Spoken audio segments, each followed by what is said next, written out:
Hello बच्चों, welcome to JET point. JET point में आपका बहुत बहुत स्वागत है। अब तक के लेक्चर में हमने कोलिजन टॉपिक में डिस्कस कर रहे थे मोशन इन वन डायमेंशन।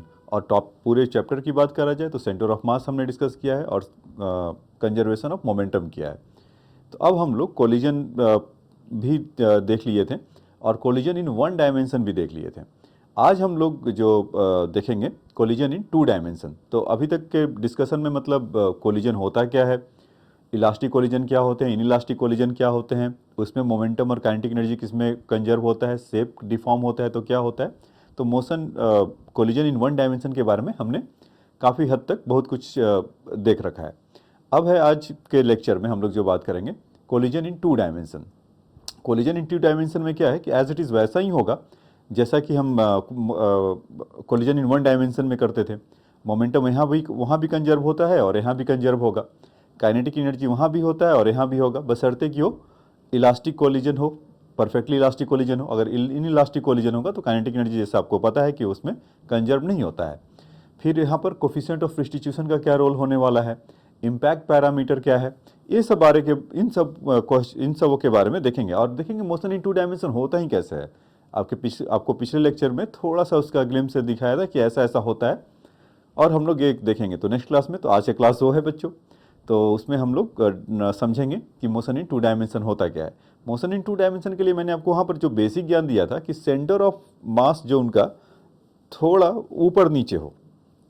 जैसे कि आपको अगर दो प्लेन है और एक पे सेंटर ऑफ मास इधर है, मतलब एक का सेंटर ऑफ मास लोअर है, एक का सेंटर मास रेज है, या वाइस वर्सा, एक दूसरे को अगर कोलाइड मार करते हैं तो centre of mass to centre of mass होता नहीं है, तब तो वहाँ पर मोशन मतलब वो टू डायमेंशनली जाएंगे।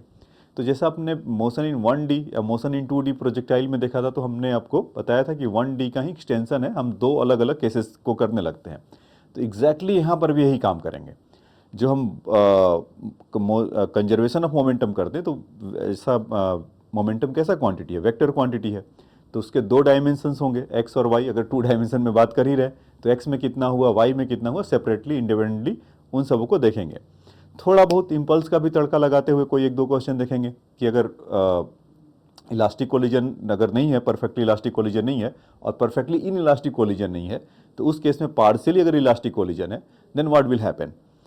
तो वहाँ पर कोफिशिएंट ऑफ सब्स्टिट्यूशन का रोल होने वाला है। तो एक एक करके सारे कॉन्सेप्ट को समझते हैं और फिर आपको बताते हैं। तो जैसे इसको अगर मैंने आपको भी बताया कि मोशन इन टू डायमेंशन का होने के लिए सेंटर ऑफ मास का ऊपर नीचे होना ज़रूरी है, तभी होगा। तो आप ऐसा नहीं सोचिए कि हर बार मतलब कि इस तरह का ही मिले। जैसे आपको पिछले क्लास में जो बताया था कि कैसा है और एक कुछ इसका सेंटर ऑफ मास इधर है और इधर है, तो ऑब्वियसली टक्कर मारेगा तो कुछ इधर जाएगा, कोई इधर आएगा, इस तरह की बातें होगा। तो not necessarily in the one dimensionally ही टक्कर लगाए, कुछ इस तरह का हो। अगर सेंटर ऑफ मास तो सेंटर ऑफ मास के लिए है ऐसा, तो हम इसमें ऐसा भी एक ले सकते हैं ना, कि मान लीजिए कि एक ऑब्जेक्ट ऐसा है। हाँ, आज थोड़ा इनका काम पड़ेगा हमें, शेप वाले लोग का, मतलब कि स्ट्रेट लाइन बनाने के लिए। चलिए, तो एक इस तरह का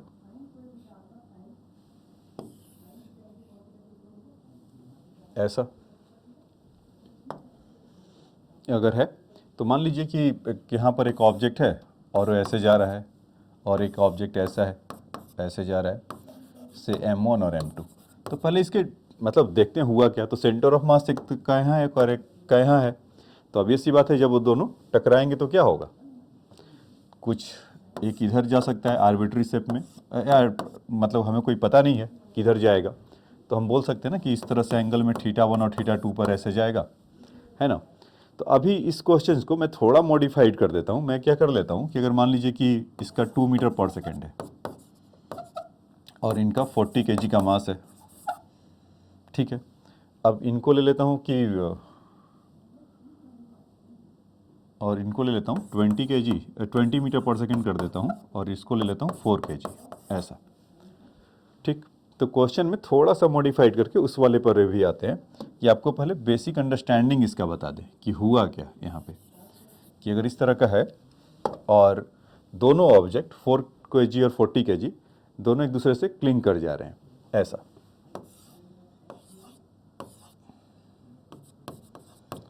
40 kg और यहाँ से 4 kg, दोनों एक साथ से ऐसा क्लिंग कर जा रहे हैं और कुछ वेलोसिटी से जा रहे हैं ऐसे v से, और कुछ एंगल यहाँ का थीटा है। तो हमसे पूछा जा रहा है कि बताइए कि after the collision what will be there velocity at what angle the body will combined body will move, मतलब 40 kg और 4 kg वो किस स्पीड से दोनों साथ साथ जा रहे होंगे। ठीक है, तो अगर हम सोचें वहाँ पर कोलिजन हुआ होगा तो एक दूसरे में तो ऐसे चिपक गए होंगे, तो उस पर इंटरनल जो फोर्स लग रहा होगा तो नेट फोर्स तो वहाँ भी एक तरीके का जीरो ही है। तो मोमेंटम तो कंजर्व होना चाहिए कि उसके एक्स एक्सिस और वाई एक्सिस में कोई नेट फोर्स एक्स्ट्रा मतलब वे लगे और लग के चिपक गए, तो भाई नेट फोर्स उस पर क्या लग हो रहा होगा, जीरो हो रहा होगा। तो इसमें अगर अगर कंजर्वेशन ऑफ मोमेंटम करें तो पहले एक्स एक्सिस में देखें कि क्या हो रहा होगा।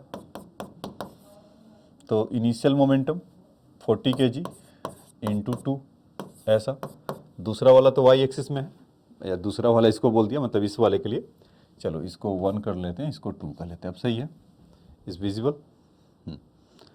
तो 40 kg वो है और 2 kg ऐसा, तो 40 इंटू 2 इसका एक्स एक्सिस में है, और इसमें 2 kg वाले 4 kg वाले के लिए 0 है, और दोनों एक साथ क्लिंग कर गए तो 40 + 4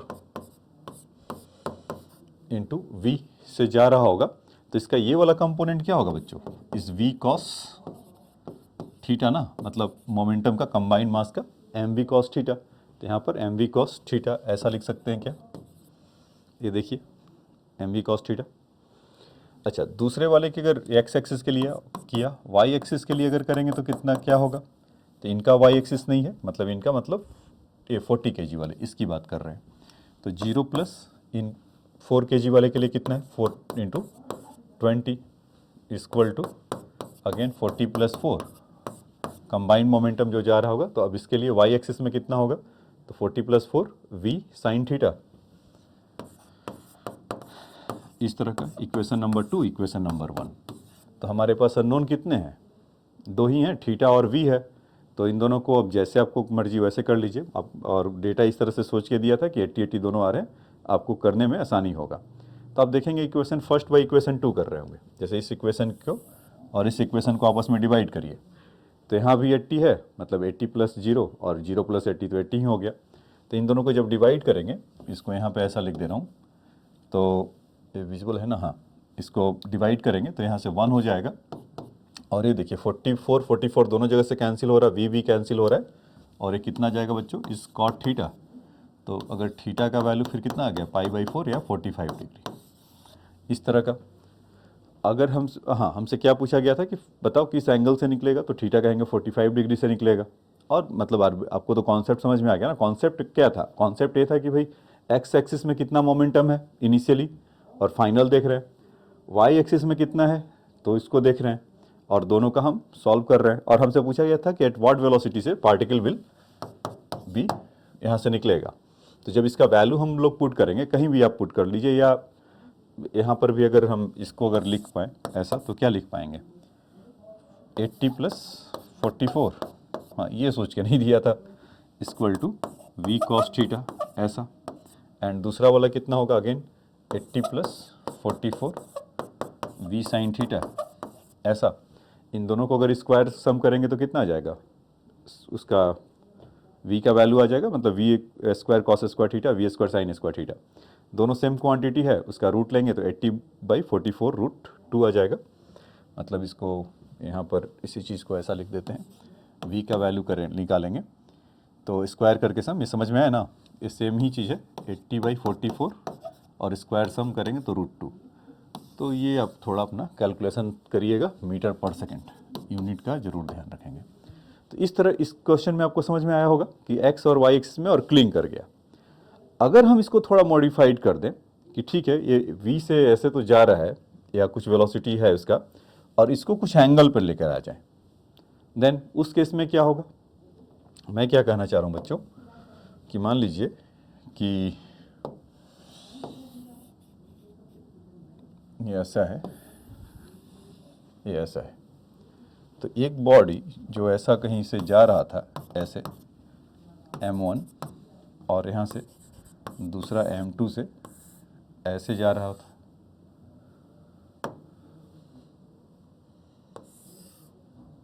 ऐसे। तब उस केस में क्या होगा, मान लीजिए कि ये U1 से जा रहा है और ये U2 से जा रहा है, और उनका एंगल जब वो उससे टकरा रहा है, या थीटा इसको कहीं देते हैं, तो उसके बाद का कहानी क्या होगा, उसके बाद का कहानी क्या होगा। तो इसको थोड़ा सा और अच्छा बना लिया जाए।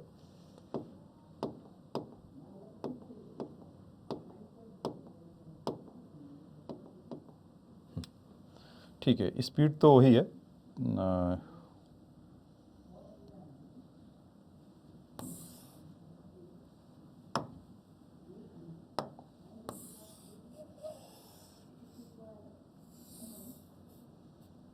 ऐसे कर देते हैं थोड़ा इसको और अच्छा दिखाने के लिए, इस तरह का। तो इनका स्पीड है सपोज U1 और इसका स्पीड है U2, तो और ये थीटा पर ऐसा हिट कर रहे होंगे, और उसके बाद क्या हो रहा होगा कि ये कुछ ऐसे जा गया होगा या और कुछ ऐसे गया होगा, यही हुआ होगा क्या, ऐसा देखिए। तो मान लेते हैं कि ये थीटा 1 और थीटा 2 से अलग अलग की तरफ जा रहे हैं। इसको थीटा 1 कह लेते हैं, इसको थीटा 2, और इसको कह लेते हैं यहाँ से V1 और इसको कह लेते हैं V2। इस तरह का अगर हो रहा हो इस एंगल पर, और वो परफेक्टली इन इलास्टिक कोलिजन ना हो, बीच का इन पार्शियल इन इलास्टिक हो, तो उसके कोलिजन होने के बाद कुछ ऐसा ही हालचाल होगा इनका। अगर इनका मोमेंटम कंजर्व कराया जाए तो हमें क्या क्या मिलेगा, मतलब कि हम, आप क्वेश्चन समझ गए होंगे कि अगर कोई मास M1 है, U1 है, और इसका मास M2 है, U2 है, और U2 वाला इस बार सर्टेन एंगल थीटा पर आ रहा है, और दोनों कहीं कोलाइड होने के बाद छिटक जा रहे हैं। एक V1 वेलोसिटी से जा रहा है, दूसरा V2 वेलोसिटी से जा रहा है, और एंगल वो किस एंगल से जा रहे हैं वो भी हमें बताना है, थीटा 1 और थीटा 2। तो जब अगर हम देखो, दो चीज़ें तो आपको साफ साफ दिखाई दे रहा है कि मोमेंटम कंजर्व आप आसानी से कर सकते हैं, और उसमें काइनेटिक एनर्जी का, और कह दीजिए कि ये ठीक है, मतलब in elastic partial in elastic collision मैंने बोला था कि मान लेते हैं कि इलास्टिक कोलिजन ही है, एक इलास्टिक कोलिजन ही है, देन उस केस में, या नहीं भी होगा तो भी उसको पकड़ के लेकर आया जा सकता है। तो इसका अगर हम मोमेंटम अगर कंजर्व कराएं तो कितना हो जाएगा, M1U1, तो ये है एक्स एक्सिस में, तो फिर इसके दो कंपोनेंट होंगे ना, तो इसका अगर हम करेंगे यहाँ से मोमेंटम कंजर्व के लिए, तो M1U1, और इसका ये वाला कंपोनेंट कितना हो जाएगा, प्लस M2U2 कॉस थीटा, ऐसा। फाइनली इसका अगर V1 का देखेंगे तो M1, मतलब कि ये वाला ऑब्जेक्ट M1 से ऐसे जा रहा है और दूसरा M2 से जा रहा है, तो यहाँ से कितना हो जाएगा, M1V1 cos theta 1 plus M2V2 cos theta 2, ऐसा ये होगा। एक्स एक्सिस के लिए किया ऐसा। सिमिलरली अगर हम वाई एक्सिस के लिए लिखें तो कैसा दिखाई पड़ेगा,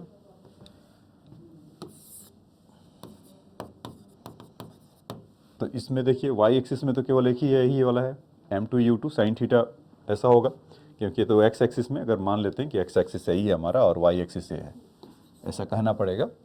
तो यहाँ से अगर ये क्या होगा कि M2U2 sine theta 2 equal to, और इन दोनों का मोमेंटम क्या होगा, M1V1 साइन थीटा 1, ये ऊपर की तरफ है, तो M1V1 साइन थीटा 1 माइनस, क्यों माइनस, क्योंकि ये नीचे की तरफ आ रहा होगा, M2V2 साइन थीटा 2, इस तरह का विजिबल, अच्छा नहीं है, रुक जाइए,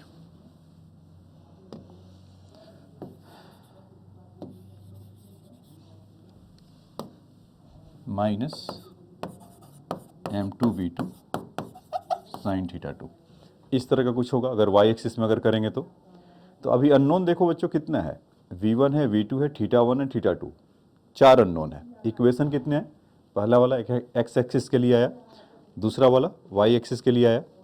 अगर हम इसको मोमेंटम को अगर मानते हैं कि इलास्टिक कोलिजन है, अगर इलास्टिक कोलिजन है तो उसका, अगर इलास्टिक कोलिजन हमने यहाँ पर मान ही रखा है, तो मोमेंट काइनेटिक एनर्जी का तो कोई वेक्टर क्वांटिटी होता नहीं है। तो तीसरा इक्वेशन बच्चों आपको यहाँ से ऐसा मिल जाएगा, क्या कि 1/2 M1U1 square plus 1/2 M2U2 square equal to 1/2 m1v1 square plus 1/2 m2v2 square, ऐसा होगा क्या? तीसरा इक्वेशन ये मिल जाएगा। एक इक्वेशन की और कमी है, ये तो मोमेंटम कंजर्व कराने के लिए आसानी से आप देख सकते हैं कि एक्स एक्सिस आराम से भी आप इसका फिगर आउट करके अगर कॉपी पे ही बनाए तो आपको फटाफट से वो विजुलाइज हो जाएगा कि ठीक है कि अगर एक्स एक्सिस में कितना है तो उसको मोमेंटम के लिए देखिए इनिशियल फाइनल, वाई एक्सिस में कितना है तो उसके लिए देखा ये वाला ऐसा, और दूसरा वाई एक्सिस के लिए एक ऐसा। तीसरा इक्वेशन का एनर्जी को कर दीजिए तो वैसा। अब खेल यहाँ से स्टार्ट होता है असली, कि उसमें अगर हमें फोर्थ इक्वेशन लाना होगा तो कोफिशिएंट ऑफ रिस्टिट्यूशन के शरण में जाना होगा। ऑल दो इलास्टिक कोलिजन है तो ई का वैल्यू कितना होगा, यहाँ से तो 1 ही होने वाला है, लेकिन हमें उसको तो लाना तो पड़ेगा ही। तो देखिए वहाँ पर क्या होगा कि जब एक कोलिजन हो रहा होगा ऐसा, अगर हम माने कि अगर कोलिजन ऐसा हुआ होगा तो सर्टेन एंगल ये थीटा पर ही वहाँ पर जैसा मेंशन है क्वेश्चन में टकरा रहा होगा, और उसके बाद की कहानी v1 से ऐसे जा रहा होगा, v2 से ऐसे जा रहा होगा।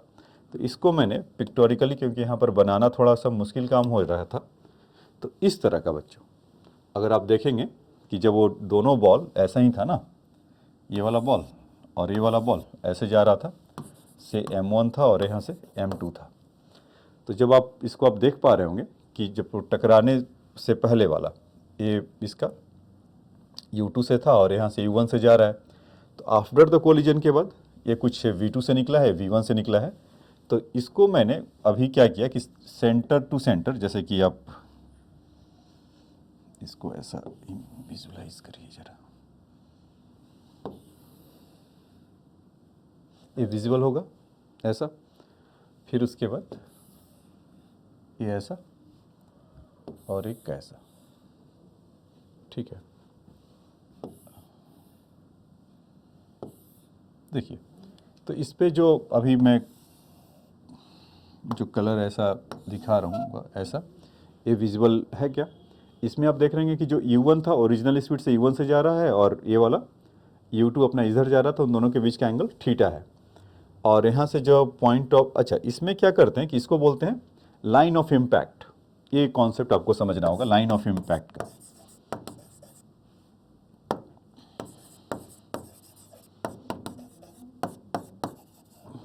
लाइन ऑफ इम्पैक्ट, क्योंकि कोफिशिएंट ऑफ रिस्टिट्यूशन को ऐसे लाना थोड़ा मुश्किल काम होगा कि इसका रिलेटिव वेलोसिटी और इसके लिए, तो उससे क्या होगा चीज़ें और आसान हो जाएगा। यहाँ से v2 से अगर वो निकल रहा होगा आफ्टर द कोलिजन के बाद, मतलब फाइनली उसका जो centre of mass to centre of mass को अगर मिक्स करेंगे तो ऐसा होगा। तो यहाँ पर आपको करना क्या है कि इस लाइन ऑफ इम्पैक्ट के अबाउट भी आप कंजर्वेशन ऑफ मोमेंटम ला सकते हैं, लेकिन कोफिशिएंट ऑफ रिस्टिट्यूशन की जहाँ तक बात है तो उसके लिए आप कह सकते हैं कि ठीक है। हाँ, तो आप इसका जो वेलोसिटी जानते थे ये क्या था, v1 है आफ्टर द उसके इम्पैक्ट के बाद, और इसका वेलोसिटी कितना है, v2 है। तो इन दोनों का रिलेटिव वेलोसिटी ई का तो हम यही जानते थे ना कि velocity of separation upon velocity of approach. तो वेलोसिटी v1 तो ये जा रहा है और वेलोसिटी v2 ये जा रहा है। तो अगर इसको हम लिख पाए इसी लाइन के अबाउट तो v1 कितना हो जाएगा cos थीटा 1, या वहाँ से v2 के लिए करते हैं तो v2, तो ये अल्फ़ा 2 है तो v2 साइन अल्फ़ा 2 ऐसा लिख लें, सॉरी cos अल्फ़ा 2 लिख लें, माइनस v1 इसके लिए cos थीटा 1 प्लस अल्फ़ा 1 ऐसा, अपॉन इसको हटा देते हैं,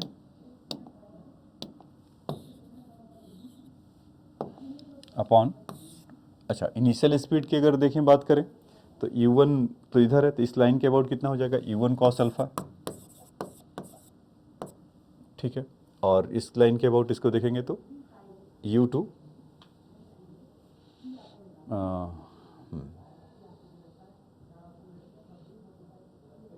ये अल्फ़ा माइनस पाई, तो इस लाइन के अबाउट अगर देखेंगे तो u1 cos अल्फ़ा,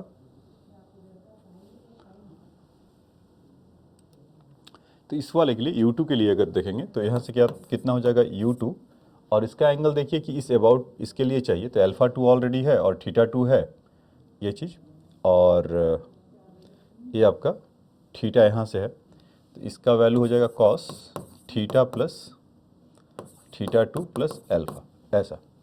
तो ये आपका कोफिशिएंट ऑफ रिस्टिट्यूशन है, और इस पर्टिकुलर केस के लिए इसका वैल्यू सपोज 1 है तो जब वो इम्पैक्ट लग रहे होंगे तो इस तरह का ऐसा होगा। अच्छा, इसमें देखिए कि हम इसी की लाइन के अबाउट क्यों इसका कंजर्व करा रहे हैं, क्योंकि जब वो लगा होगा यहाँ से, जब इम्पैक्ट हुआ होगा तो इस लाइन के अबाउट देखिए फोर्स लग रहा होगा, इधर फोर्स लग रहा होगा, दोनों के बीच में फोर्स लग रहा होगा ना, तो नेट दोनों एक दूसरे पे सेम फोर्स एग्जर्ट कर रहे होंगे, तो नेट फोर्स 0 होगा, तभी हम मोमेंटम को इसमें या जो फोर्स लग रहा होगा उसके चलते उसमें वेलोसिटी में चेंजेस आ रहा होगा, तो हम उसको ऐसा इसमें लिख पाएँ। ठीक है, चाहो तो आप उसमें निगेटिव लगाना है तो निगेटिव भी लगा सकते हैं, क्योंकि U1 माइनस U2 निगेटिव में रहता था U2 माइनस U1 के लिए। तो ये हमारा है बात। ये बात आपको समझ में आया होगा।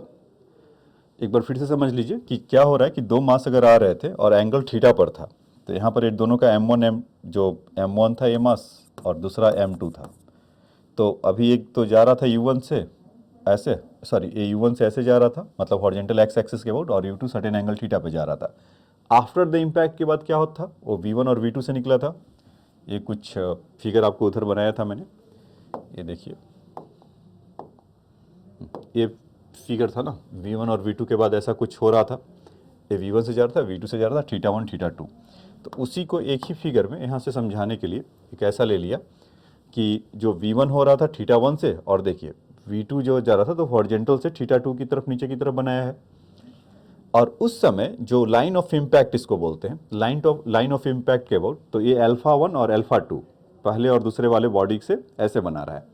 तो हमें क्या करना है कि उसका मोमेंटम कंजर्व का मतलब कि ई का वैल्यू अगर लिखना है, मतलब फोर्थ इक्वेशन लेकर आना है। तीन इक्वेशन तो उधर लिख लिए थे, दो मोमेंटम कंजर्वेशन से एक्स और वाई एक्सिस में, तीसरा काइनेटिक एनर्जी से, और ए फोर्थ वन वाला कोफिशिएंट ऑफ रिस्टिट्यूशन के हेल्प से। तो उसमें बोलता है ना relative velocity of the after the velocity of separation, या relative velocity of separation upon relative velocity of approach. तो इन दोनों को अगर करेंगे तो V2 cos अल्फा इस तरह का मिलेगा। तो इस लाइन के अबाउट हमें कंजर्वेशन कराना था, या जो फोर्स लग रहा था उसके चलते उसका चेंज कर रहा था वैल्यू, तो ये था। तो यहाँ पर मतलब उसमें तो ऑब्वियस सी बात है कि आपको सब एंगल वैल्यू वगैरह कुछ दिया रहेगा, उसमें कुछ आपको मिलेगा, तो उस चलते हमने इसको ऐसा किया। तो ये बात आपको समझ में आ गया होगा। तो इसको आप चाहें तो अपना नोट डाउन कर सकते हैं या बना सकते हैं ई का वैल्यू, तो आप कर लीजिए। मैं भी उसको अब थोड़ा देर के लिए पॉज कर देता हूँ कि आसानी से आप अपना बना सकते हैं। ठीक है बच्चों, ये तो लिख लिए होंगे, तो आ जाइए इसी का अप्लीकेशन आपको एक दूसरे क्वेश्चन में करा कर दिखा देते हैं। ठीक है, यहाँ पर एक क्वेश्चन है और उसका फिगर यहाँ दे दिया। चलो कोई नहीं। कह रहा है कि disc of mass m is moving with the constant speed v0 on a smooth horizontal table. Another disc of mass m is placed on the table at rest. Capital M इसका मास है और इसका मास स्मॉल m है, इसका radius r है। ठीक है, अगर ऐसा ले लेते हैं तो if the collision is elastic find the velocity of the disc after the collision, both disc lie on the same horizontal plane. तो इसका मास m है और V1 V2 V0 वेलोसिटी से जा रहा है ऐसा।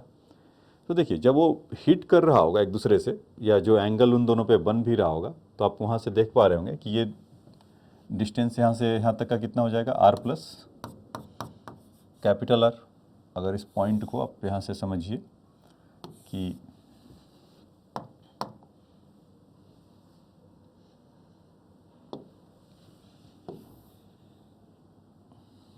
इस तरह का और कुछ इस तरह का बन रहा हो, तो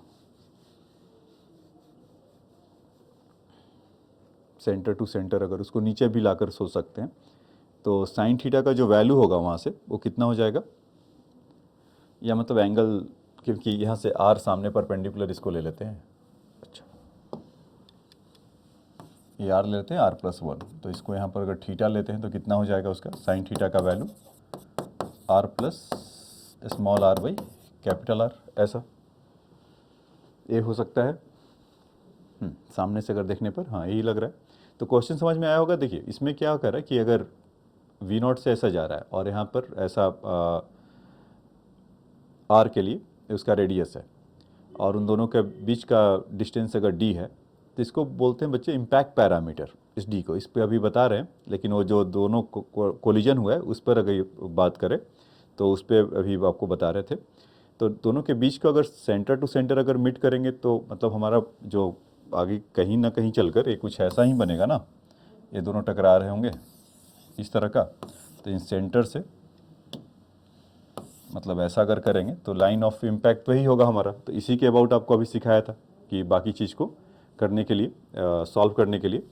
तो इसमें अगर हम इस लाइन ऑफ इम्पैक्ट के अबाउट देखिए, तो अगर वर्टिकल डायरेक्शन में ये अगर एम वी नॉट से जा रहा है तो यहाँ से थीटा हुआ तो ये थीटा होगा।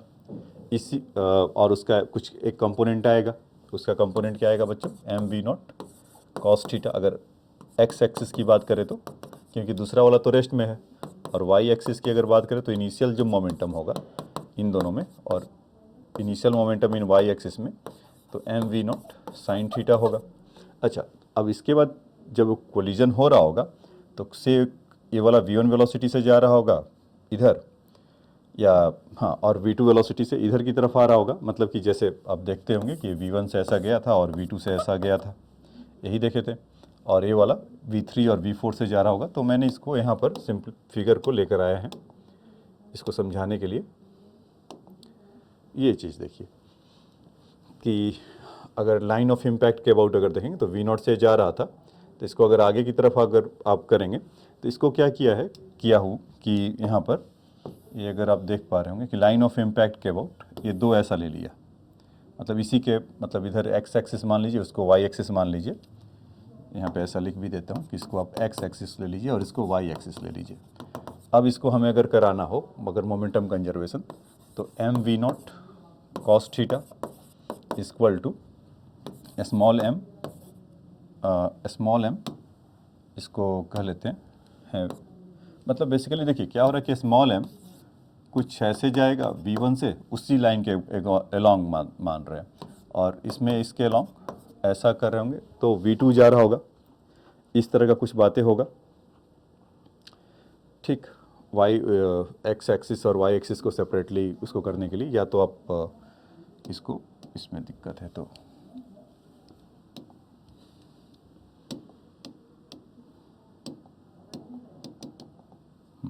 जैसे मान लेते हैं कि ये आपका v1 से गया या v2 से गया और यहाँ से v1 से ऐसे गया, मतलब एक्स एक्सिस के अलॉन्ग ऐसे गया होगा। ठीक है, और आफ्टर द इम्पैक्ट के बाद, और ये वाला मान लेते हैं कि इसको ये या इसको ऐसा मान लेते हैं कि v3 से ऐसा गया, ये v4 से ऐसा गया, ये 1 से और 2 से, और ये वाला v3 v4 से गया। तो अगर मोमेंटम को कंजर्व करें तो यहाँ से इसका mass m into v1 plus capital mass m into इसका कितना था v3, तो इक्वेशन नंबर 1 हो गया। फिर वैसे ही क्या होगा कि m we not sine theta, मतलब इनिशियल मोमेंटम में है, तो यहाँ से बोल सकते हैं कि m v two plus m v four, ऐसा। ठीक है, तो इसमें एक बात तो आप समझ सकते हैं ना कि लाइन ऑफ इम्पैक्ट का एम वी फोर, क्योंकि इसके अलॉन्ग जो मोशन अभी उसको माना है वी फोर के लिए, तो ये पार्ट तो जीरो होगा। क्यों? क्योंकि इसके अबाउट फोर्स तो ऐसे ही लगा होगा ना इधर, इसमें तो कोई चेंजेस नहीं हुआ होगा। मतलब कि जो लाइन ऑफ इम्पैक्ट के अबाउट अगर हम देखेंगे तो उसके लिए मोमेंटम कंजर्व करा रहे हैं, तो वहाँ पर एम वी टू है ना, स्मॉल एम वी टू है ऐसा, और एम वी फोर यहाँ पर उसके लिए। तो यहाँ पर ये कह सकते हैं कि इसके अबाउट तो एम वी फोर जो माना है हुआ है, इस वाई एक्सिस के अबाउट माना है, इसको ऐसा बोल देते हैं वाई एक्सिस, और इधर इसको एक्स एक्सिस, वाई एक्सिस और एक्स एक्सिस। तो इसमें जो फोर्स लगेगा भी तो इसके लाइन ऑफ इम्पैक्ट के लॉन्ग होगा, फोर्स भी लग रहा होगा, तो जो चेंजेस होना इधर ही होगा, वर्टिकल डायरेक्शन में तो होगा नहीं। तो ये आपका एक कॉन्सेप्ट है कि उसके लाइन ऑफ इम्पैक्ट के अबाउट ही होगा, जो अगर हम उसी को मान रहे हैं, और उसके टेंजेंट जो यहाँ पर हो रहा है तो उसके अलॉन्ग वहाँ पर कोई फोर्स नहीं लगेगा। तो यहाँ पर हम बोल सकते हैं कि V4 का वैल्यू होगा 0, ये चीज़। ठीक, तो देखो इक्वेशन कितने आएंगे, फर्स्ट और सेकंड दो इक्वेशन बने, तो तीसरा इक्वेशन लाने के लिए तो मतलब अननोन भी हमारे पास अब कितने हो गए, क्योंकि थीटा तो उधर से हम उसको लेकर आ सकते हैं कि यह साइन थीटा का वैल्यू हमने पहले ही लिख ली रखा था r/r + r, तो वो तो हमें ऑन है कभी भी। दूसरा और तीसरा ये मिला, और V4 = 0 मिला। Third equation coefficient of restitution के लिए कोलिजन को कैसा बोला है, इलास्टिक कोलिजन, तो इसका E का वैल्यू कितना होगा बच्चों, इज 1 ऐसा। और इसका जो मोमेंटम कंजर्वेशन अगर हम कराएं तो इनिशियल मोमेंटम इसका कितना हो जाएगा, इसके अलॉन्ग, इस लाइन ऑफ इम्पैक्ट के अलॉन्ग, यही आपको पीछे कॉन्सेप्ट सिखा रहा था। तो M we not cos theta इसके अलॉन्ग तो यही होगा, और दूसरा वाला तो रेस्ट में है, तो M we not cos theta ऐसा, जीरो माइनस, और यहाँ पर निगेटिव होता है। और दूसरे वाले के लिए अगर हम देखें तो कितना हो जाएगा, V2 और V3 के लिए था, तो V2 माइनस V3 उस क्या हो जाएगा, यही ना, क्योंकि वो एक V2 से जा रहा, दूसरा V3 से जा रहा था, तो हम उसको ऐसा लिख सकते हैं। ठीक है, तो आफ्टर इम्पैक्ट के बाद उसका वेलोसिटी इनिशियल कितना था, इसके लिए मैंने V1 और V2 बोल दिया, नहीं, ये V1 और V3 के लिए होगा, क्योंकि उधर ही जा रहा है ना एक्स एक्सिस में, लाइन ऑफ इम्पैक्ट के अबाउट। वाई के लिए तो हम जाएंगे नहीं, तभी तो इसको V4 को 0 बोल दिया। तो 0 minus m we not V3 minus V1 ऐसा, तो ये निगेटिव निगेटिव यहाँ से आउट हो जाएगा, तो V3 minus V1 equal to कितना हो जाएगा, इसको हटा लेते हैं थोड़ा, तो इक्वेशन नंबर 1 यहाँ से मिलेगा, इसको थोड़ा साफ साफ लिख लिया जाए कि V3 minus V1 equal to M we not cos theta ऐसा, देखिए आपको मिल जाएगा। ठीक, और दूसरा इक्वेशन बच्चों कि एम V4 तो ये 0 है, तो ये तो 0 हो गया, तो एम से एम कैंसिल हुआ, तो आपको फटाक से वैल्यू मिल गया किसका, V0 का, या V2 का, इसका वैल्यू कितना होगा, V0 साइन थीटा। ठीक है, हमसे ही पूछा था ना कि आफ्टर द इम्पैक्ट के बाद उनका वेलोसिटीज़ क्या होगा, तो V2 तो हमें मिल गया। अब हमें चाहिए V3 V1 उसके लिए, और यहाँ पर एक इक्वेशन और है, तो अगर हम वहाँ पर पुट करें इसका value,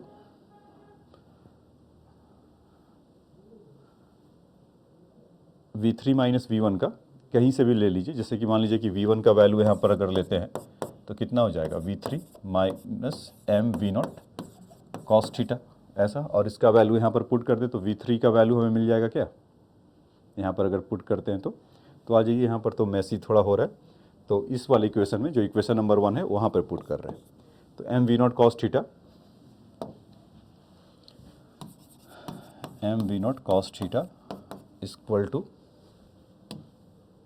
M we one plus M capital M वी3 ऐसा, और V3 का वैल्यू क्या लेकर आए थे हमने, अभी देखा कि V1 minus we not cos theta, ये देखिए यही लेकर आए थे कि V1 equal to V3 m we not cos theta. तो अच्छा, m के लिए वहाँ पर क्यों आया, ये तो नहीं आना चाहिए ना, क्योंकि वेलोसिटीज़ के लिए देख रहे हैं केवल, तो मोमेंटम के लिए ये नहीं होगा। ठीक है, तो V1 का वैल्यू आपका होगा V3 minus we not cos theta, तो यहाँ पर वैल्यू पुट करते हैं, m we not cos theta equal to m V1 plus capital M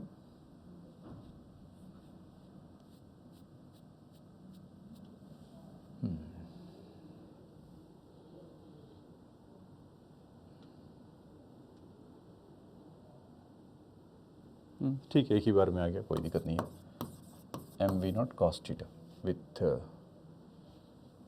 M v one plus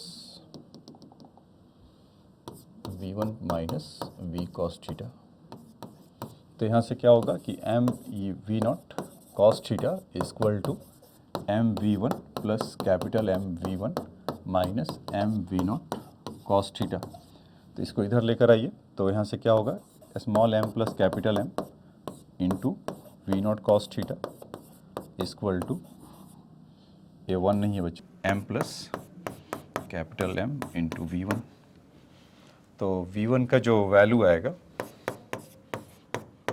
equal to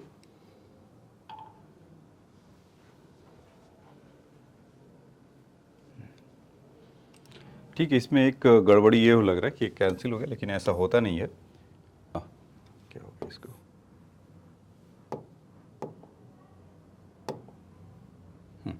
एक इसमें है, लगता है कि कुछ गड़बड़ी है यहाँ पर, क्या है कि V1 equal to V3 minus we cos theta, ओ उल्टा ले लिया, तभी ये उल्टा पुल्टा कैंसिल हो रहा है, तो इसको हटा लेते हैं क्योंकि वो पुट करने में गड़बड़ी हो गया है, इसको चेंज कर लिया जाए। क्योंकि इसका वैल्यू कितना है बच्चों, यहाँ से v1 is equal to v3 minus we not cos theta. तो यहाँ पर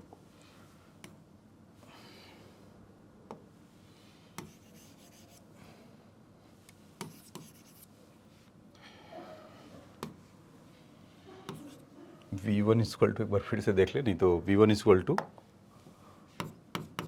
v3 minus we not cos theta, ये चीज़ हमें यहाँ पर पुट करना है। तो यहाँ पर कितना आ जाएगा, m we not cos theta.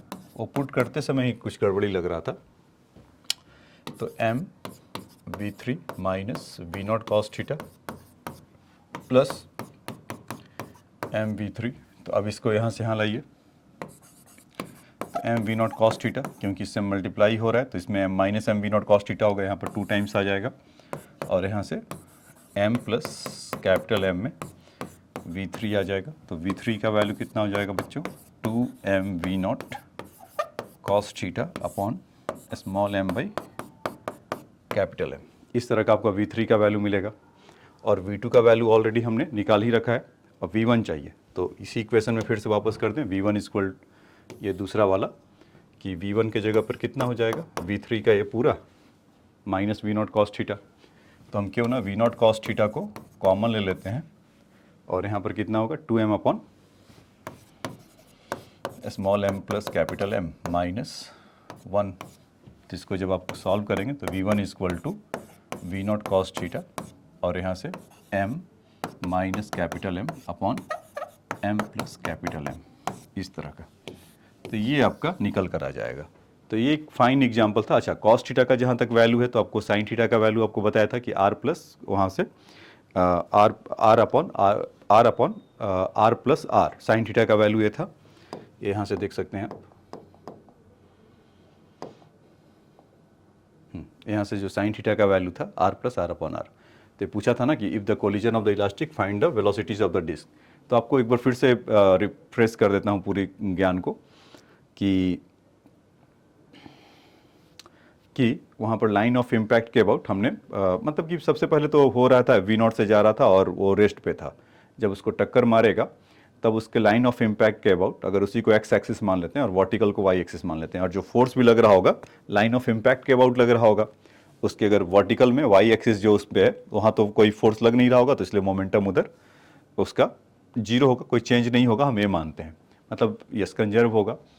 तो उस लाइन तो हमने पहले x एक्सिस के अबाउट अगर निकाला, इस पे दोनों साइड पे नेट फोर्स एफ लग रहा था, तभी हो रहा है, इस पर भी नेट फोर्स जीरो ही है। तो M we not cos theta initial है, फाइनल है। जब वहाँ पर लाइन ऑफ इम्पैक्ट के अबाउट जब इसको हमने ब्रेक किया,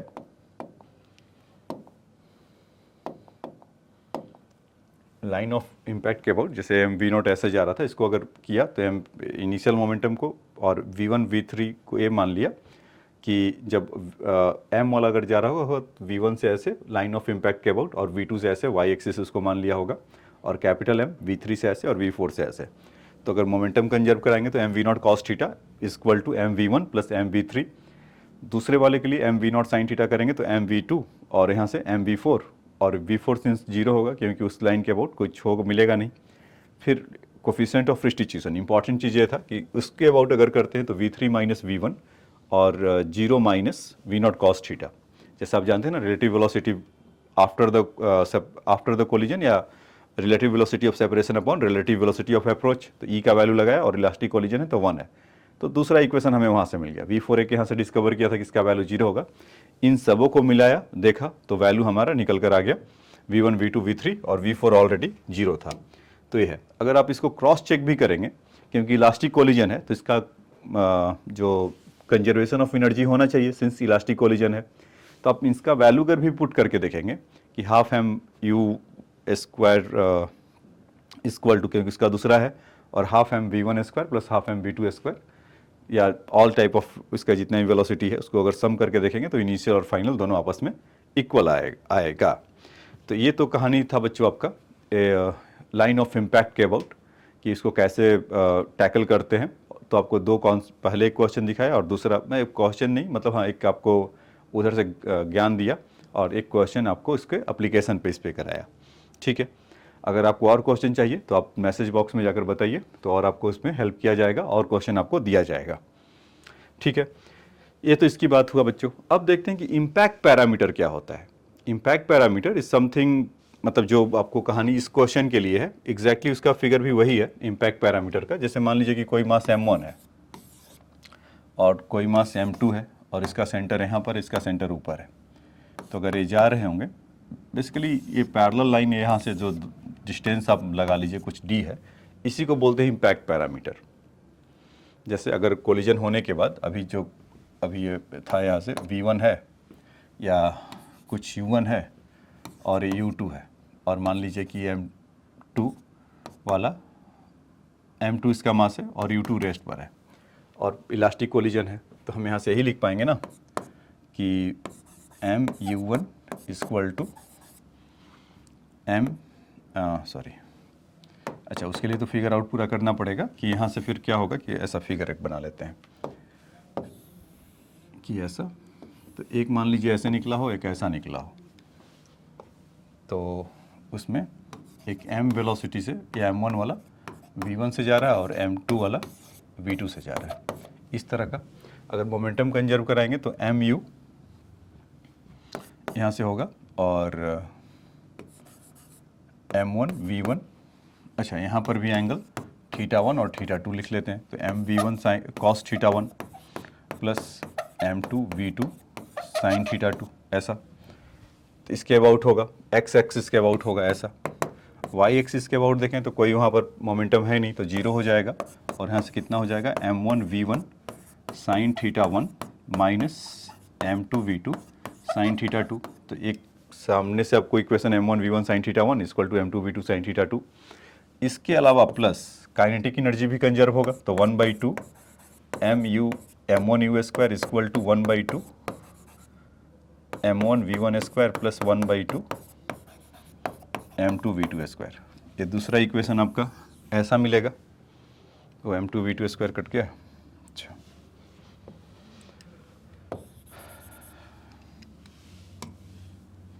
plus half m2 v2 square, ऐसा इन दोनों के लिए मिलेगा। तो इसमें क्या होता है कि जब मास दोनों आपस में इक्वल होते हैं और इलास्टिक कोलिजन है, तो आप इसमें पाएंगे कि θ1 और θ2 का वैल्यू जो होगा यहाँ से 90 डिग्री होगा। तो ये याद रखिएगा, अगर elastic collision, perfectly elastic collision है और एक उसको टक्कर मार रहा है और दोनों का सेम मास है, यहाँ भी प्रोवाइडेड है कि सिर्फ m1 इक्वल टू m2 है और m है, अगर ऐसा होगा तो इन दोनों के बीच का जो एंगल निकल कर आएगा वो 90 डिग्री होगा। ठीक है, जैसे कि मतलब कहना क्या चाह रहा हूँ, जैसे मान लीजिए कि अगर 2 kg का ब्लॉक है, ठीक है, और एक यहाँ पर 2 kg का और ब्लॉक रेस्ट में है और कुछ ऊपर नीचे है, मतलब ऐसा करने के बाद कुछ मोशन इन 2 डायमेंशन में जा रहा है। तो एक मान लीजिए 30 डिग्री से जा रहा है, कुछ इसका स्पीड अगर है 6 मीटर पर सेकेंड अगर ले लेते हैं, तो 6 मीटर पर सेकेंड से या 6 मीटर पर सेकेंड तो उसको नहीं मिलेगा, इसको आप कर दीजिए कुछ 2 मीटर पर सेकेंड से जा रहा होगा। तो इसका पूछ ले कि ये कितने से जाएगा। ठीक है, तो इसमें ये सब बातें पहले से बता रखा है कि 2 kg है, 2 kg के क्रेस्ट पे 6 मीटर पर सेकेंड से जा रहा है और इलास्टिक कोलिजन हो रहा है। तो इसमें अभी बताया आपको कि दोनों मास अगर इक्वल है, इलास्टिक कोलिजन है, तो 30 डिग्री से जा रहा, तो कितना हो जाएगा 60 डिग्री, क्योंकि वो कॉन्सेप्ट अभी आपको बताया कि θ1 प्लस θ2 90 डिग्री होगा। तो ये ध्यान रखिएगा, θ1 प्लस θ2 का वैल्यू 90 डिग्री होगा, तभी ये मतलब ये होना ही होना है, वो कंडीशन वहाँ पर डिराइव करके मतलब लेकर आया जाता है। तो अगर मोमेंटम को कंजर्व करें और उसका वेलोसिटी का अगर पूछा जाए तो क्या हो सकता है, उसका किस वेलोसिटी से जाएगा, तो 2 इंटू 6 इनिशियल मोमेंटम तो ही है इसके पास, इक्वल टू 2 इंटू कॉस 30 तो √3/2, और यहाँ से v इंटू कॉस 60 तो v/2। तो अब आसान हो गया ना। तो एक लाइन का कॉन्सेप्ट है, θ1 प्लस θ2 कितना है, फिर तो कुछ वो है नहीं, आपको सिंपल केवल पुट करना है।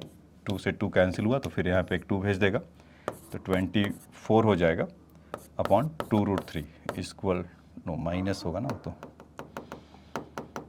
ये 24 हो गया और 24 माइनस 2√3 v। तो कैलकुलेशन है, तो ये तो आप सॉल्व कर ही सकते हैं इन मीटर पर सेकेंड।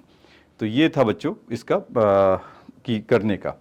बाकी और आपको और मतलब और बता रहा हूँ कि motion in collision in 2 dimension elastic collision हो तो θ1 प्लस θ2 का वैल्यू 90 डिग्री होगा, कि उस पर शर्त है कि दोनों मास अगर सेम होगा। मतलब आपको टेक अवे ले जाने के लिए एक रिजल्ट आपको ये आज का मिला। ठीक है, अब आ जाइए नेक्स्ट क्वेश्चन देखते हैं। जैसे कह रहे हैं कि ball is moving with the speed 9 metre पर second, strike an identical stationary ball such that after the collision the direction of the each of angle is 30 degree with the original line of the motion. Find the speed of the two balls after the collision. Is kinetic energy is conserved in this collision? तो check करके देखेंगे। तो यहाँ पर अगर इस तरह का कुछ अगर है, और क्या बोला है क्वेश्चन में, ball is moving with speed 9 metre पर सेकेंड, ये 9 मीटर पर सेकेंड की स्पीड से ऐसा जा रहा है, स्ट्राइक आइडेंटिकल स्टेशनरी बॉल, दूसरा m इक्वल टू 0 है। तो देखो कंडीशन तो वही बन रहा है, लेकिन उसमें अभी क्या कर रहा है कि एंगल उसमें 30 डिग्री पर हो जा रहे हैं करने के बाद। अगर होता तो क्या होता, होता तो मतलब कि अगर इलास्टिक कोलिजन परफेक्टली होता तो दोनों के बीच का एंगल कितना होता, 90 डिग्री। तो लेकिन अभी ये तो है नहीं, तो इसको अगर परफेक्टली इलास्टिक कोलिजन नहीं होगा तो इसका इस काइनेटिक एनर्जी भी क्या होगा, कंजर्व नहीं होगा। तो अभी मैं प्रूफ करके आपको दिखाऊंगा कि यस कि इसका काइनेटिक एनर्जी कंजर्व नहीं हुआ है और ये इन इलास्टिक कोलिजन है। ठीक है, जो हमारा ज्ञान अभी बोलता है वो क्या कहता है कि ठीक है अगर इस तरह का हो रहा है 30 डिग्री से हो रहा है तो कंजर्वेशन में आप फटाफट कंजर्व करा सकते हैं। इसका मास m है, इसका भी मास m है, तो अगर मोमेंटम कंजर्व करें तो 9 इंटू एम, अगर x एक्सिस के लिए पकड़े तो यही होगा 9m into, because mass into 9, मतलब ये मैं बोलना चाह रहा था x एक्सिस में मोमेंटम को अगर कंजर्व करें तो मास इंटू 9 इक्वल टू उन दोनों का से यहाँ से v1 वेलोसिटी से गया होगा और ये v2 वेलोसिटी से गया होगा, पता नहीं, इसीलिए हमको ऐसा करना मतलब लेना ही पड़ेगा। तो यहाँ से mv1 प्लस mv2 ऐसा होगा।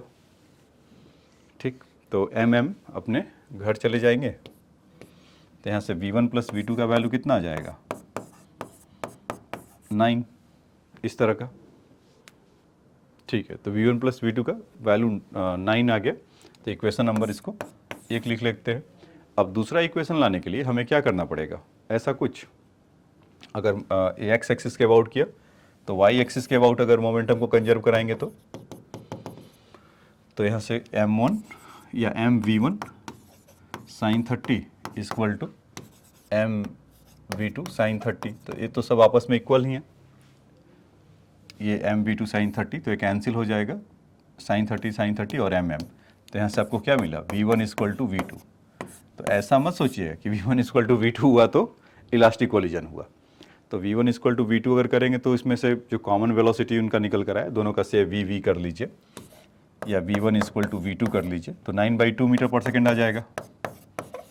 जैसा क्वेश्चन का डिमांड था, पूछा था क्या हमसे कि find the speed of the two ball after the collision, तो ये लीजिए 9/2 मीटर पर सेकेंड दोनों का वेलोसिटी आ गया, क्योंकि v1 इक्वल टू v2 है और यहाँ से v1 प्लस v2 है, तो इसका वैल्यू पुट करेंगे तो 2v1 इक्वल टू 9, तो v1 इक्वल टू कितना हो जाएगा 9/2। यहाँ से यहाँ तक इक्वेशन लाना आसान काम है। ठीक है, अब कह रहा है कि इसका दूसरा पार्ट, इस काइनेटिक एनर्जी इज कंजर्व, तो इनिशियल काइनेटिक एनर्जी क्या होगा बच्चों, देखते हैं यहाँ पर ही कि 1/2 m मास उनका 9 स्क्वायर, तो कितना हो जाएगा 81 m/2, ये initial kinetic energy. Final kinetic energy अगर हम देखें तो कितना हो जाएगा 1/2 इंटू, दोनों का सेम मास है m इंटू एम, और कितने से भागे हैं 9/2 से, दोनों के दोनों, और मल्टीप्लाई विथ 2, क्योंकि दोनों तो सेम ही है तो 2 से 2 इसको हटा देते हैं, तो यहाँ से कितना आ गया 81 m/4। तो ये देखिए दोनों आपस में अनइक्वल है ना, काइनेटिक एनर्जी इनिशियल और फाइनल में इन दोनों में अंतर है, तो हम यहाँ से बोल सकते हैं कि kinetic energy is not equal to kinetic energy of final. तो हेंस काइनेटिक एनर्जी कंजर्व नहीं है, तो इसका मतलब ये क्या हुआ, elastic collision perfectly elastic collision नहीं है, कुछ ना कुछ होगा। अगर हमसे कोफिशिएंट ऑफ रिस्टिट्यूशन पूछता यस, तब भी हम उसके लिए तैयार है, उसको भी हम निकाल सकते हैं। ठीक है, तो तो ये आपका रहा कि इस क्वेश्चन का आंसर कि कैसे किया गया, तो ऐसे किया गया। तो इसको चाहे तो आप नोट डाउन कर सकते हैं। ठीक है बच्चों, तो इसको लिख लिए होंगे। अब आ जाइए नेक्स्ट क्वेश्चन में चलते हैं। कह रहे कि बॉल इज थ्रोन, ये विजुअल है, थोड़ा सा है टूटा हुआ, कि ball is thrown toward the floor of an angle of incline theta with speed u. The coefficient of restitution between the floor and ball is e. Find a speed with which the ball is rebound and angle which it make the with the normal. Angle से कितना बना रहा है, तो फिर से एक बार पढ़ लेते हैं कि ball is thrown toward the floor at angle theta with speed u. तो और the coefficient of restitution between the floor is e. तो इसमें पहले क्या कहा कि theta with the speed u कर रहा है at floor at angle of incidence, angle of incidence है, तो फ्लोर से मतलब कि इस तरह से कुछ इसके अबाउट ऐसा आ रहा है। मतलब ये कहना क्या चाह रहा है कि अगर ये u स्पीड से आ रहा है और एंगल ऑफ इंसिडेंस इसका थीटा है ऐसा, तो किस एंगल से निकलेगा, तो लेट कर लेते हैं अल्फा। ठीक, अभी इसके इस प्लेन के बारे में मान लेते हैं कि स्मूथ है।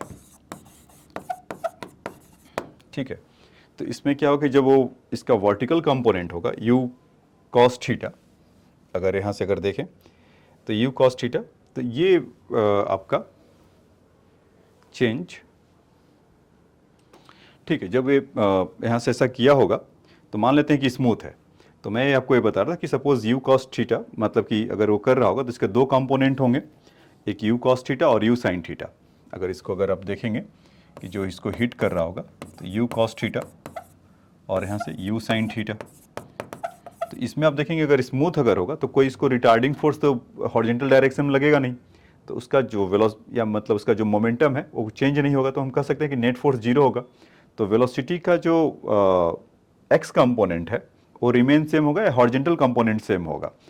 सिंस वो जब ऐसे लगा होगा तो फ्लोर भी बदले में उनको दिया होगा कुछ u cos थीटा से, अगर मोमेंटम अगर इम्पार्ट कर रहा है इस पर वर्टिकली डाउनवर्ड, तो बदले में ऊपर की तरफ उसको कुछ उसका चेंज किया होगा। तो उसका वैल्यू कितने से चेंज होगा वो हम देखेंगे, मतलब कि कोफिशिएंट ऑफ रेस्टिट्यूशन इसीलिए दिया हुआ है। अप्रोच कितना है u sin theta, u cos theta, जब वो जाएगा तो कुछ सर्टेन वेलोसिटी से, मतलब मान लेते हैं कि इसको v वेलोसिटी अगर मैं बोल देता हूँ, तो इसका v cos अल्फा से जाएगा, लेकिन कुछ एडिटेड फॉर्म में रहेगा क्योंकि उतने से मतलब मोमेंटम उसका चेंज हो रहा है। फिर से एक बार बता देता हूँ कि जैसे फोर्स ए बॉल इम्पैक्ट कर रहा होगा तो विजुलाइज करेंगे इसके दो कंपोनेंट होंगे, एक इसके लॉन्ग और इसके वर्टिकल। तो वर्टिकल अगर स्मूथ होगा तो कोई उसमें बात ही नहीं है, you cos momentum will not change. अगर उसको अगर है मतलब इसका है मतलब कि फ्रिक्शन अगर है तो फिर उसको हम अलग से उसको चेक आउट करेंगे। तो अभी के लिए यू साइन थीटा और यू कॉस थीटा वर्टिकल में, तो इसमें इसका वेलोसिटी चेंज करेगा, हॉरिजॉन्टल डायरेक्शन में नहीं होगा। फिर से एक बार बोल रहा हूँ कि क्योंकि वहाँ पर स्मूथ है, तो ये बात याद रखिए, कोई फ्रिक्शन फोर्स डेवलप नहीं होगा तो इसका momentum will conserve along the x axis.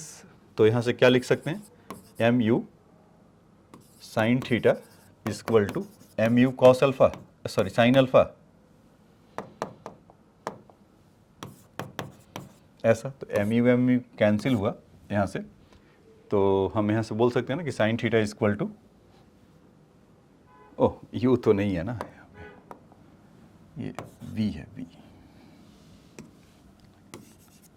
यहाँ पे m we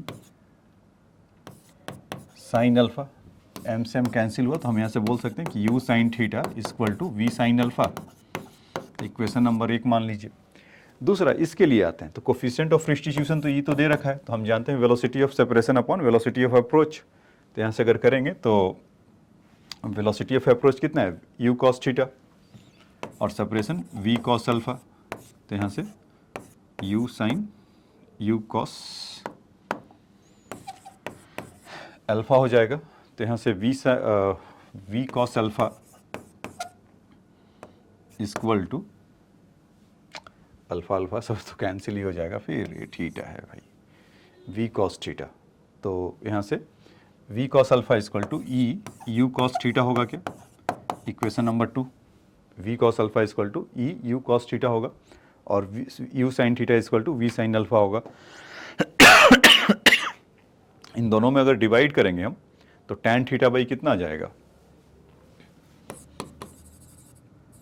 tan theta is equal to tan alpha by E. तो ये देखिए, तो ये रिजल्ट आपका निकल कर आया कि tan इस तरह का अगर फ्लोर हो तो tan theta is equal to tan alpha by E. अगर ये इलास्टिक कोलिजन है परफेक्टली तो ई का वैल्यू 1 हो जाएगा यहाँ से, if e is equal to 1 तो मतलब परफेक्टली इलास्टिक है।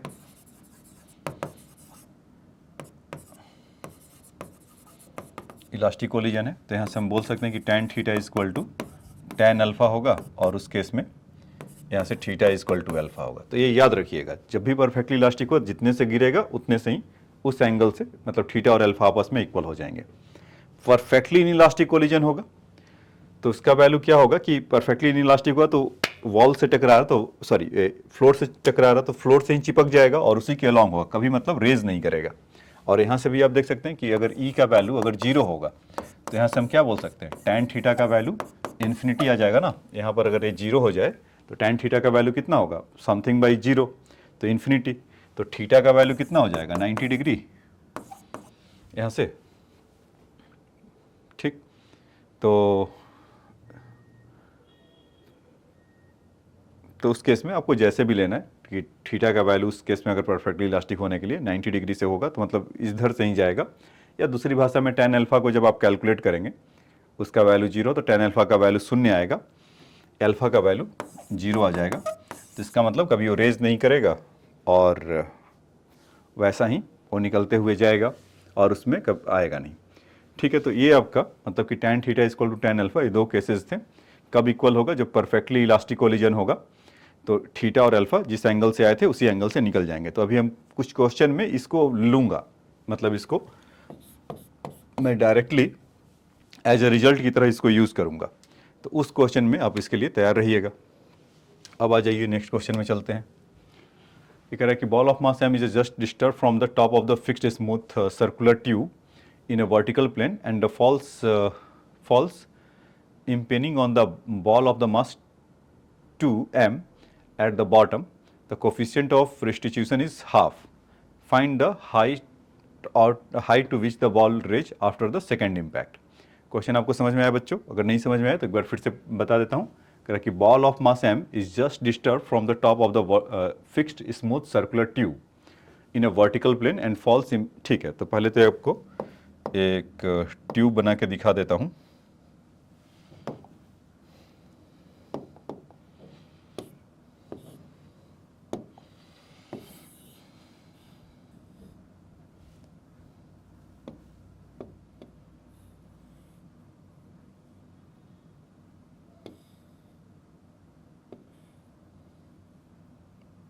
ये परफेक्ट हुआ बच्चों, फिगर में आप देखिए, ठीक है। थोड़ा बहुत तो इम्परफेक्ट होगा तो चलेगा। ये क्या कर रहा है कि मास इसका यहाँ पर कर रहा है कि ball of mass m is just disturb, और इस वर्टिकल स्मूथ प्लेन में ऐसा है, ठीक है, और falls pinning on the ball of the mass 2m at the bottom. एक यहाँ पर मास 2m है तो उसको हल्का सा डिस्टर्ब किया तो उसके चलते ये आएगा ऐसे और इसको टक से मारेगा और फिर वो आगे की तरफ चला जाएगा। तो ई का वैल्यू यहाँ पर दे रखा है 1/2 ऐसा।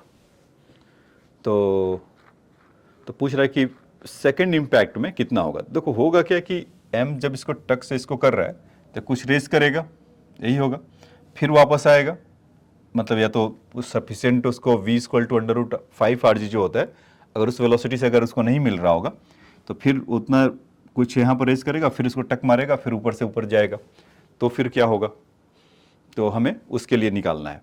तो देखिए जब उसको अगर कर रहा होगा तो यहाँ से यहाँ तक की अगर कुछ आप उसका रेडियस दे रखा है, a ball is just mass disturbed with the fixed smooth circular tube in a vertical plane of the fall impinging on the ball of mass 2m. The bottom of the coefficient of restitution is 1/2. Find the height to which the ball reach in the second impact.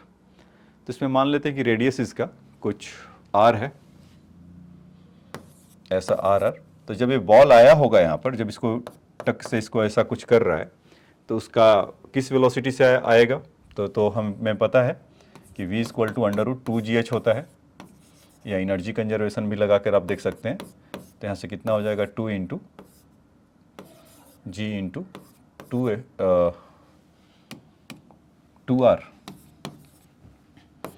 तो कितना हो जाएगा √4rg। ऐसा इस v का value या u कह लेते हैं, क्या u कह लीजिए, u से इतना आएगा √4rg से। ठीक है, तो इसी पे स्टिक रहते हैं। तो इसका मोमेंटम कंजर्व अगर कराएं इसमें, तो ये कितना मोमेंटम लेकर आ रहा होगा m इंटू यू, बाद में इसका वैल्यू पुट करते रहेंगे m इंटू यू, और ये वाला तो शून्य है और इलास्टिक कोलिजन है तो क्या हो रहा होगा m इंटू वी1 और 2m इंटू वी2। ऐसा होगा क्या, मोमेंटम कंजर्व होगा तो यही होगा m into U equal to m into V one plus 2m into V two. तो m तो अपने घर चले गए, तो यहाँ से u equal to v one plus 2v2 ऐसा होगा। अब उसके बाद जब वो v1 v2 से अगर वो जा रहे होंगे तो उन दोनों का रिलेटिव वेलोसिटी कितना होगा, मतलब कोफिशिएंट ऑफ e का वैल्यू अगर हम देखेंगे तो कितना होगा, तो v2 minus V1, relative velocity तो वही होगा उन दोनों के बीच में, कि से मतलब कि अगर फर्स्ट कोलिजन में अगर ऐसा हो रहा होगा कि आफ्टर द होने के बाद ये v1 से गया होगा और ये v2 से गया होगा, मतलब m वाला v1 से गया होगा और m वाला v2 से गया होगा, ये मतलब मान रहा हूँ।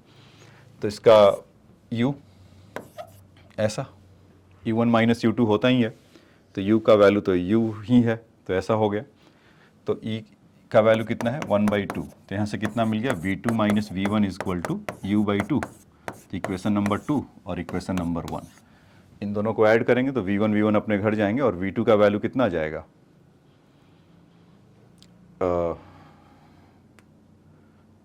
3v2 plus equal to 3u2, मतलब इन दोनों इक्वेशन को सॉल्व करिए तो यहाँ से आपको कितना मिल जाएगा, ये दोनों देखिए ये वैल्यू और ये वैल्यू कैंसिल होंगे तो 2v2 plus 2v2 is 3v2, तो यहाँ पर लिख लिया जाए 3v2 और इक्वल टू 3u/2। तो 3 से 3 कैंसिल हुआ तो v2 का वैल्यू कितना आ गया u/2। ये आफ्टर द फर्स्ट कोलिजन के बाद ऐसा है। तो v2 का वैल्यू u/2 है, तो इसका v1 का वैल्यू कितना हो जाएगा, तो आप इसमें v2 का वैल्यू पुट करिए यहाँ पर फर्स्ट इक्वेशन में, तो 2/u/2, तो u से 2 से 2 कैंसिल होगा और u से u कैंसिल हो जाएगा, तो v1 का वैल्यू जो आएगा 0 होगा। तो वाह, ये बढ़िया काम हुआ। क्या हुआ कि इसको टक्कर मारा ऐसा, तो 2m वाला जो ब्लॉक है u2 से गया है और m वाला कम टू द रेस्ट यहाँ पर आकर रुक गया। तो हम तो ऑब्वियस सी बात है कि कुछ रेज करेगा और फिर आकर उसको टक्कर मारेगा। ठीक है, तो यहाँ पर स्मूथ है, इसमें बोल रखा है ball is the just disturb from fixed smooth. तो फिक्स्ड स्मूथ है तो इसका मतलब क्या होगा बच्चों, उसका कोई वैल्यू इंक्रीज नहीं होगा, जितने से u/2 से गया था फिर आकर u/2 से इसको मारेगा टक्कर। और इम्पैक्ट कितना है e, तो फिर से आइए लगा लेते हैं। ये समझ में आया कि जब वो यहाँ से सेकेंड बार जब उसको हिट यहाँ से लगा रहा होगा 2m वाला, तो स्पीड u/2 से है, ये है ना, और m, तो इस बार कितना स्पीड से दोनों की तरफ जाएंगे, तो इसको उस बार क्या कर लेते हैं v1 डैश से जा रहा होगा पहला वाला और इसको v2 डैश मान लेते हैं, m1 के लिए ऐसा और m2 के लिए v2 डैश ऐसा मान लेते हैं। मोमेंटम अगर कंजर्व कराएंगे तो कितना क्या हो जाएगा बच्चों इसका, कि दूसरा वाला 2m इंटू u/2 से आ रहा था और ये तो रेस्ट में था, और यहाँ से m1 v1 dash plus sorry m तो नहीं है, m इंटू वी1 डैश कर लेते हैं और 2m इंटू वी2 डैश कर लेते हैं। m अपने घर गए तो यहाँ से कितना हो गया u equal to V one dash plus V two dash ऐसा। अच्छा, अब इसका कोफिशिएंट ऑफ रिस्टिट्यूशन वाला देखें कि अगर वो कर रहा होगा तो e का वैल्यू फिर से कितना है 1/2 ऐसा। तो कोफिशिएंट ऑफ सेपरेशन, तो सेपरेशन में फिर कितना हो जाएगा v2 dash minus v1 dash upon, इसके लिए रेस्ट में है तो केवल u/2 ही होगा। ठीक है, तो माइनस प्लस वो सब वैसा ही मिलेगा। तो यहाँ से कितना आ जाएगा v2 dash minus v1 dash का वैल्यू कितना हो जाएगा यहाँ से u/4, तो u/4 का वैल्यू यहाँ पर रख लें, तो इसका वैल्यू कितना हो जाएगा हाँ यहाँ पे 2 था, देखो अभी गलत होने लगता। तो ये हो जाएगा आपका v2 dash minus v1 dash. तो इसको अगर ऐड करेंगे तो ये दोनों तो कैंसिल हो जाएंगे, 2v2 और v2 डैश, तो कितना हो गया,